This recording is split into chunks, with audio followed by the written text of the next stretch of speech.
O nosso trabalho é sobre o GUI. Este trabalho foi realizado pelo Gonçalo Pimenta, Rui Santos, Rodrigo Castro e Tiago Amaral. O que é o GUI?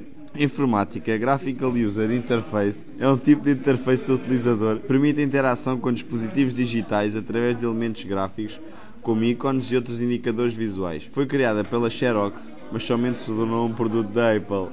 Em computadores pessoais, a combinação mais conhecida é o WIMP, que consiste em janelas, ícones, menus e ponteiros.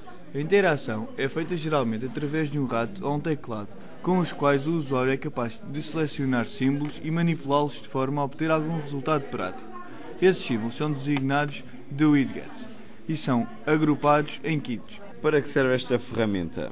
Uma GUI usa uma combinação de tecnologias e dispositivos para fornecer uma plataforma que permite ao utilizador interagir com um dado sistema, software ou hardware. As componentes de um sistema WIMP, Windows, Icons, Menus and Pointing Device, constituem uma GUI e incluem sistema de janelas, ícones e elementos gráficos, menus, grupos de funções e dispositivos de ponteiro como por exemplo o rato. O pai da mouse e da interface gráfica. O engenheiro eletrónico Douglas Engelbart acreditava que, com informações dispostas em uma tela, o usuário poderia organizar-se de maneira gráfica e colar a informação para a outra, sempre que necessário. Em 1968, entre os periféricos, estava uma caixa retangular, com 3 botões na parte de cima e conectada ao computador por um cabo.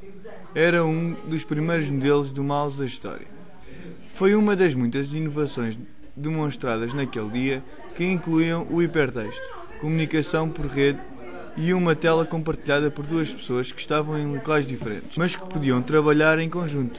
A primeira videoconferência da história. Com o surgimento da Smalltalk, linguagem de programação e ambiente de desenvolvimento que possui uma interface gráfica diferenciada, a GUI começou a ganhar aspectos mais modernos, em 1974. A grande inovação foram as janelas, que possuíam bordas e barras de títulos que permitiam a identificação e o reposicionamento delas. O conceito de ícones também surgiu na mesma época, assim como o menu de contexto. No mesmo período, também foram apresentadas as barras de rolagem, as caixas de diálogo e os botões de opções. A chegada da Apple. Outro passo importante na história das interfaces gráficas foi dada pela startup, criada por Steve Jobs e Steve Wozniak, em 1976. Com a contratação de 2 funcionários da Xerox, a Apple pode iniciar o desenvolvimento do computador pessoal Lisa, em 1978. Este foi a primeira grande marca dos GUI, a chegada ao público em 1983. A equipa trabalhou numa interface baseada em ícones, em que cada um deles indicava um documento ou uma aplicação. Criaram a primeira barra de menu desdobrável que hospedava todos os menus logo na primeira linha da tela. O Lisa foi um computador pessoal revolucionário pela Apple Computer em 1983. Foi o primeiro PC a ter um mouse e uma interface gráfica. Esta interface foi inspirada nas estações de trabalho da Xerox. A ideia por trás do Lisa era tornar os computadores mais fáceis de usar, aumentando assim a sua produtividade. Steve Jobs, cofundador da Apple, participou no seu desenvolvimento até 1982, quando juntou-se ao projeto da Macintosh. A origem do nome Lisa vem do nome da filha de Jobs e do acrónimo Local Integrated Software Architecture. Foi inventado mais tarde para justificar o nome. O Lisa foi lançado em 19 de janeiro de 1983, a um preço de $9.955. Seu sistema operacional era o Lisa OS, que já era multitarefa não preemptivo, função extremamente avançada para a época. Essa avanção era em parte responsável pela lentidão do processamento do computador. Outras interfaces da época. O VisiCorp era uma das empresas que também estava a trabalhar em interfaces gráficas para computadores pessoais. A empresa lançou uma interface para PCs em 1983, mas que não chegou a fazer muito sucesso.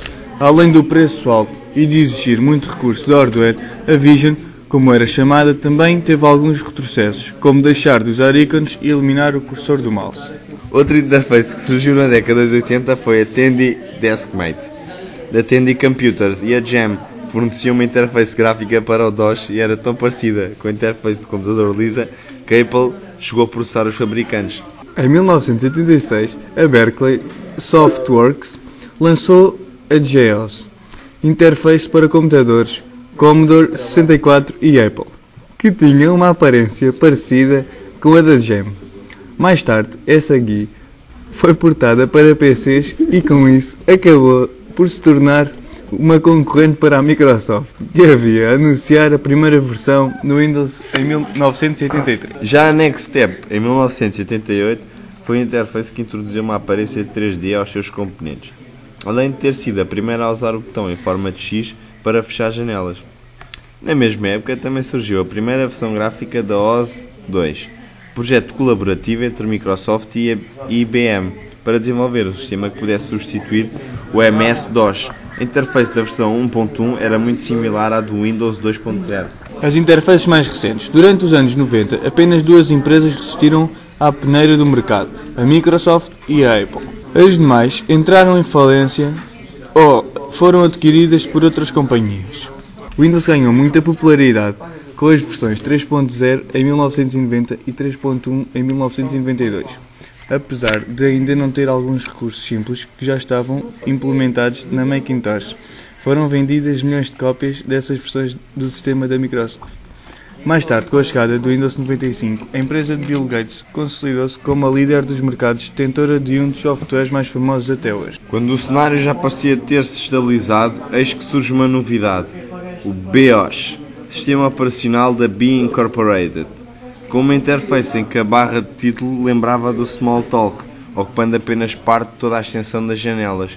Uma versão open source do BIOS continua em desenvolvimento sob o nome de Haiku. A Apple também continuou a inovar e lançou a interface Aqua para o novo sistema operacional da empresa, o Mac OS.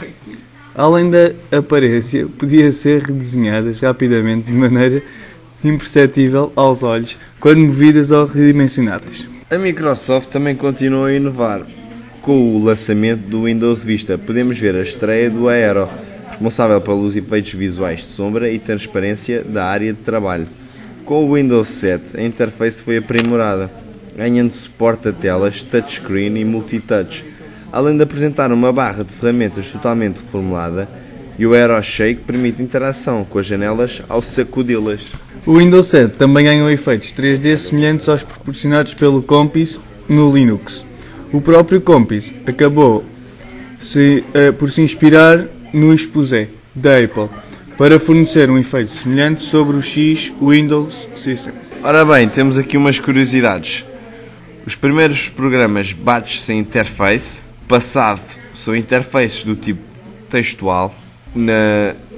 No presente temos as interfaces gráficas, linhas e telas de caracteres. Novos dispositivos são envolvidos dia a dia, temos auxílio do som. Futuro, teremos os ambientes virtuais, uso da palavra dos gestos e imagens animadas.